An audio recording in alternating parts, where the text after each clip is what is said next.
الحمد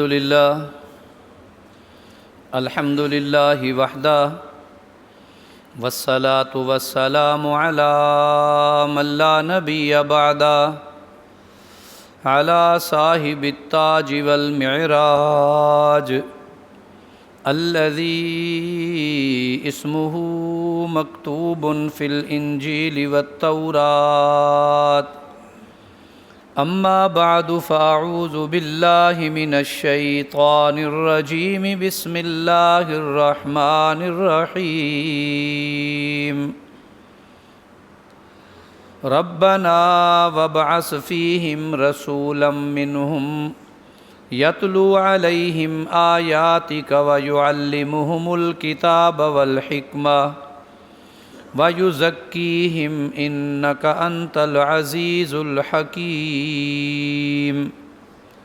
وقال النبي صلى الله عليه وسلم إنما بعثت معلما أو كما قال وقال النبي صلى الله عليه وسلم إنما بعثت لأتمم مكارم الأخلاق صدق اللہ العظیم وصدق رسولہ النبی الکریم ونحن علی ذلک لمن الشاہدین والشاکرین والحمد للہ رب العالمین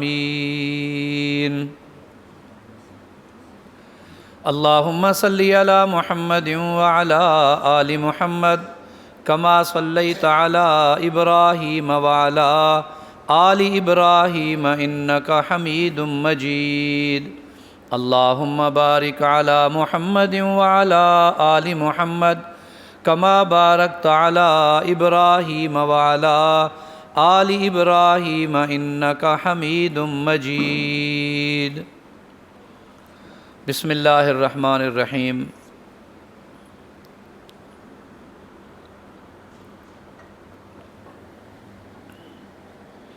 قرآن مجید فرقان حمید سورہ بقرہ اور پہلے پارے کا آخری حصہ 15ویں رکوع سے تلاوت ہوا ہے۔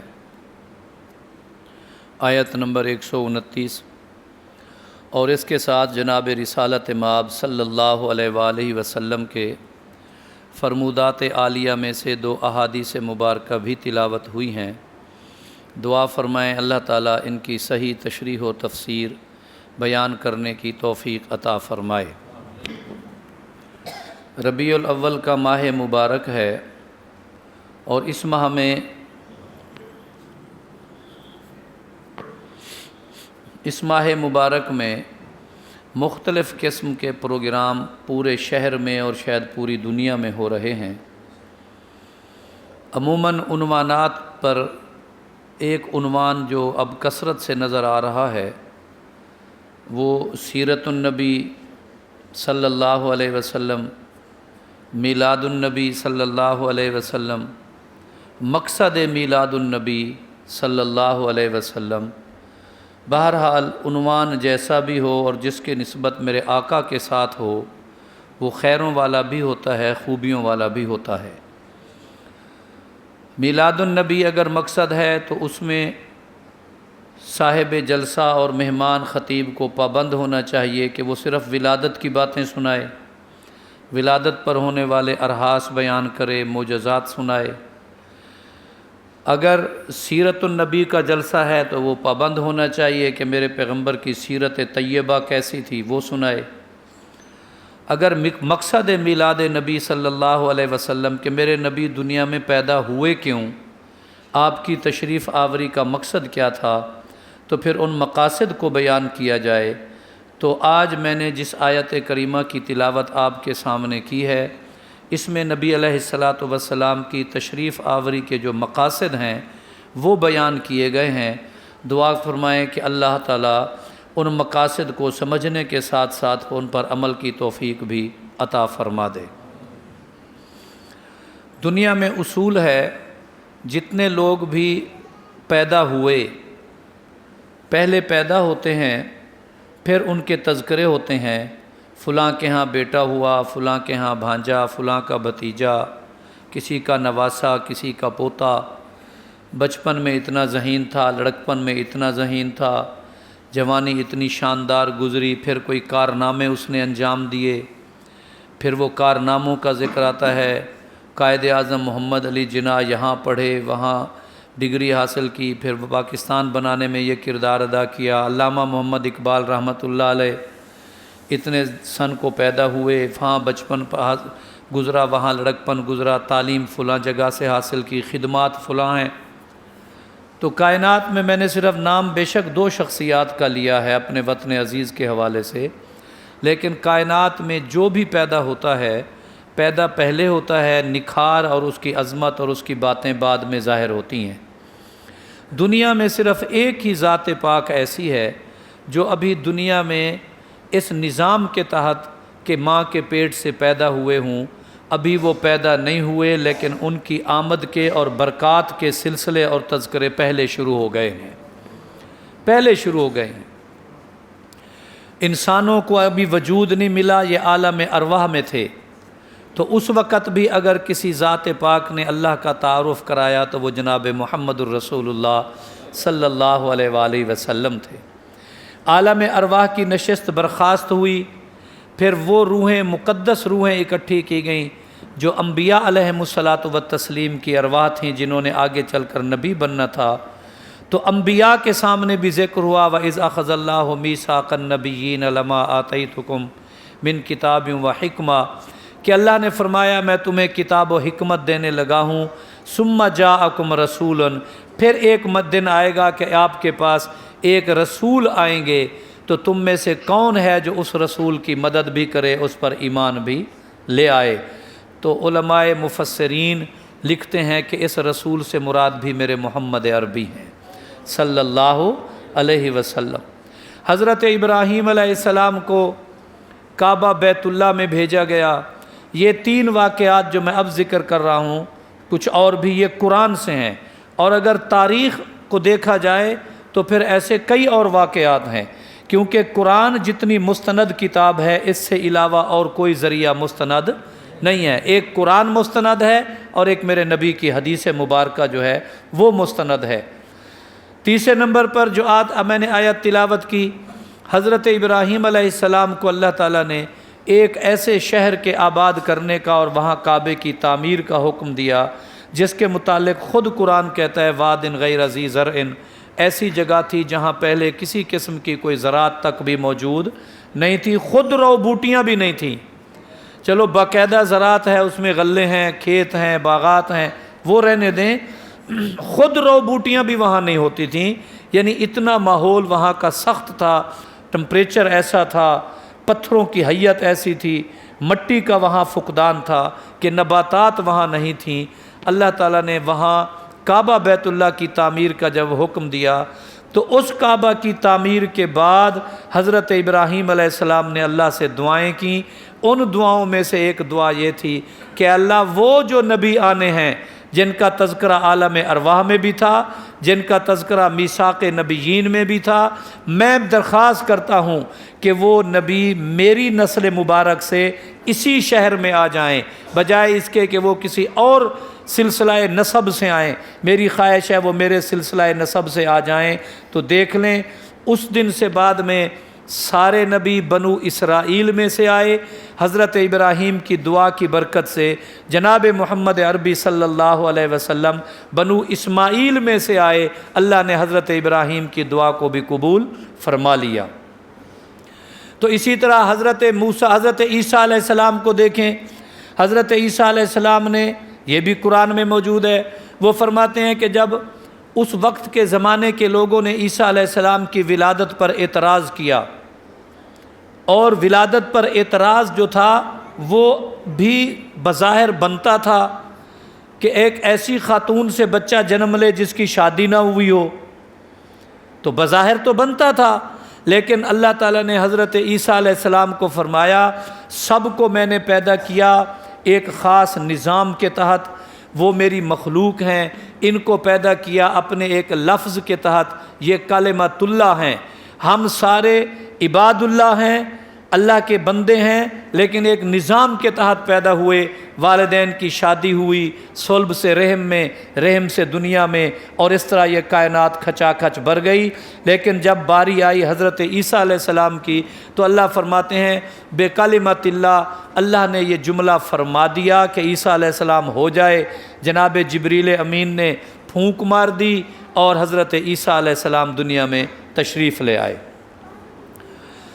حضرت عیسیٰ علیہ السلام نے جہاں اور کئی چیزیں بتائیں میرے نوادرات کی، ان کی جو چیزیں تھیں، فرمانے لگے پہلی تو بات یہ نادر تھی کہ آپ نے یکلم الناس فی المہد، امی کی گود میں تھے، لوگوں سے بات کرنے لگ گئے۔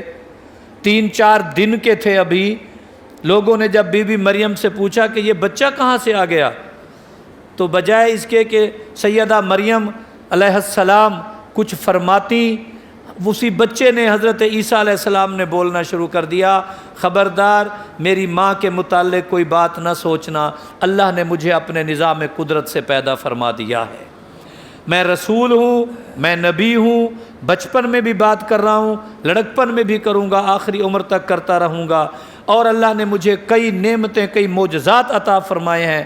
اور ان دیگر تمام اپنے اوصاف حمیدہ بیان فرمانے کے بعد یہ بھی فرمایا مبشرم برسول، میں ایک ایسے رسول کی خوشخبری دیتا ہوں من بعدی، جو میرے بعد آئیں گے، اسمہ احمد، جن کا نام احمد ہوگا۔ تو قرآن کے 4 مواقع میں نے بیان کیے کہ قرآن پاک میں 4 جگہوں پر ذکر آیا، ابھی آپ دنیا میں تشریف لائے نہیں، اسباب کے اعتبار سے ابھی کنبے وجود میں نہیں آئے، تو حضرت آدم سے پہلے بھی آپ کا ذکر موجود ہے، حضرت ابراہیم کی ذکر کی دعاؤں میں بھی آپ کا ذکر موجود ہے، حضرت عیسیٰ علیہ السلام کے اپنے معجزات بتانے میں بھی آپ کا ذکر موجود ہے، اور اذ اخذ اللہ میثاق النبیین، پیغمبروں کے اجتماع میں بھی آپ کا ذکر خیر موجود ہے۔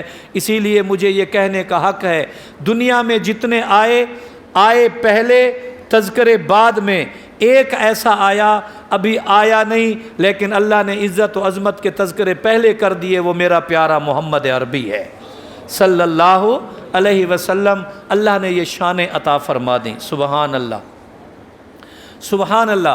اچھا، یہ تو قرآن پاک سے میں نے لیا، جن کے مستند ہونے پر کوئی انگلی نہیں اٹھا سکتا، کوئی انگلی نہیں اٹھا سکتا، اور اگر اٹھائے گا تو اس کا ایمان نہیں بچے گا۔ اور اگر اسے احادیث میں چلے جائیں تو حضرت آدم علیہ السلام فرماتے ہیں مجھے جب جنت میں بھیجا گیا تو درخت کے پتوں پہ بھی محمد لکھا ہوا نظر آیا، فرماتے ہیں مجھے حوروں کی پلکوں پہ بھی محمد لکھا ہوا نظر آیا۔ ایک روایت یہاں تک بھی ہے کہ حضرت آدم اور حوا کے نکاح کے وقت حضرت آدم کو حق مار میں جناب رسول اللہ صلی اللہ علیہ وسلم پر درود پاک پڑھنے کو کہا گیا کہ آپ پہ درود پڑھنے حق مہر ادا ہو جائے گا، یہ بھی کتابوں میں موجود ہے۔ حضرت نوح علیہ السلام کی دعاؤں میں بھی آپ کا ذکر، حضرت موسیٰ علیہ السلام کے تذکروں میں بھی آپ کا ذکر، اور دیگر انبیاء علیہ الصلاۃ والتسلیم کے میں بھی آپ کا ذکر، تورات میں بھی، انجیل میں بھی، زبور میں بھی۔ قرآن کہتا ہے اس کی گواہی میں مثلہم فی التورات و مثلہم فی الانجیل، نبی تو اپنی جگہ مقام مرتبے والے ہیں، مقام و مرتبہ والے ہیں، نبی کے ماننے والے صحابہ کرام رضوان اللہ تعالی علیہم اجمعین بھی اتنی شانوں والے تھے کہ ان کا ذکر اللہ نے تورات میں بھی کر دیا، انجیل میں بھی کر دیا۔ تو اتنا عالی مرتبت، اتنے شان والے، اتنے عزت اور مرتبے اور مقام والے، اتنی بلندی والے، جن کی برکت سے آپ کو اور مجھے ایک شان ملی، اس میں ہمارا کوئی کمال نہیں۔ میں اپنے سے کہتا ہوں، میں مولانا عبدالحی کا بیٹا ہوں، یہ میرا کوئی کمال نہیں۔ میں اتنے قد والا ہوں، کوئی کمال نہیں۔ میں اتنی دولت والا ہوں، کوئی کہے تو کوئی کمال نہیں۔ کوئی اتنا خوبصورت ہے، یہ کمالات تو پہلی امتوں کو بھی ملتے رہے، یہ اعزازات تو پہلوں کو بھی ملتے رہے، لیکن ہمیں جو اعزاز اللہ نے عطا فرمایا وہ آپ صلی اللہ علیہ وسلم کی برکت جلیلہ سے